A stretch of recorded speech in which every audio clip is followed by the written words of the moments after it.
Hello everyone, my name is Paloma AMADEIJ. I'm the screenwriter and director of A Dance in the Dark.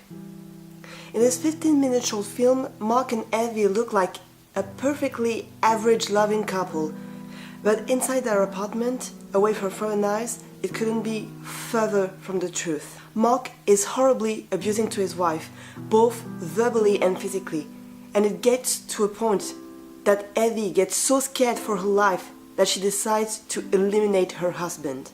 At one point, one of their neighbors starts to understand that something is really off and tries to understand the situation, but he will not be able to prevent the couple from destroying each other.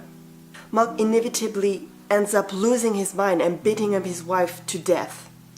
Unable to cope with what he has done, he gets drunk, not understanding yet that Evie has already taken revenge on him by poisoning all his drinks.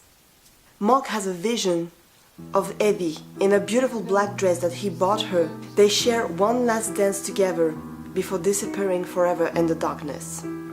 This story was inspired to me by the case of Bernadette Dimé, a French woman who murdered her husband after years and years of horrible physical abuse and rape. She was condemned to many years of prison, and at that time many feminist associations claimed that she should not be condemned because if her husband had not been abused to her, she would never have even thought to commit murder against him.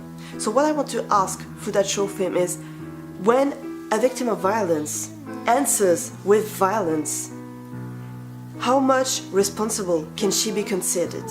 What I learned when I researched domestic violence for the writing of this short film is that even though it's a subject very well known among the public, the characteristic of it and the way we can detect the problem is not very well known. As for, I would like the abuse of Mark on Evie not to be quite clear to the public from the beginning. In that way, I was inspired by the storytelling used by François Ozon in the movie In the House, where the intention of the characters are not quite clear from the beginning, and what the reality of what we see on the screen is always questionable. I was also inspired by the master of suspense himself, Alfred Hitchcock. The way Hitchcock always misleads the audience about a character or a storyline in order to preserve the message of the film and the effect of surprise really inspired me. For the very last sequence, with the last dance between Mark and Evie, I was really inspired by Vertigo and the scene in the young lady's apartment with the green light and this spectral appearance.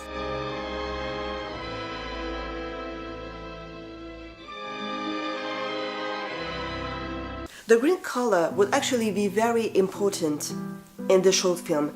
It would serve to point out the character who is in danger. Throughout the entire story, it will be Evie wearing earrings, hairbands, piece of clothing with the color green.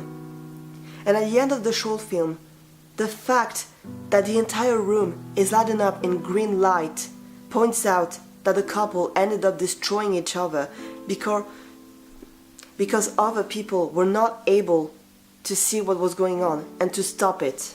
I would also like to transform Mark and Evie's apartment in a prison and an almost scary decorum with very long dark corridors where you don't see anything and anything can happen. For that I was inspired by the short film Lights Out. Being myself scared of the dark, you can imagine what an impact the visual in that short film can have.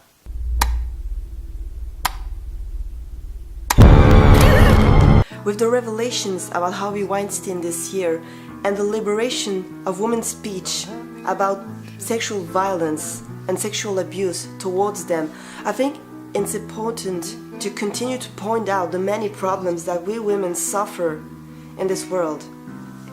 With this short film, I hope to bring awareness to the audience about this subject.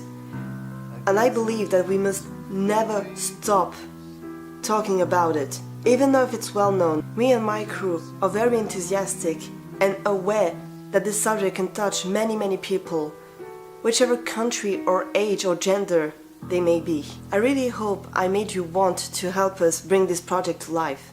Thank you to every single person who will help us to create a dance in the dark.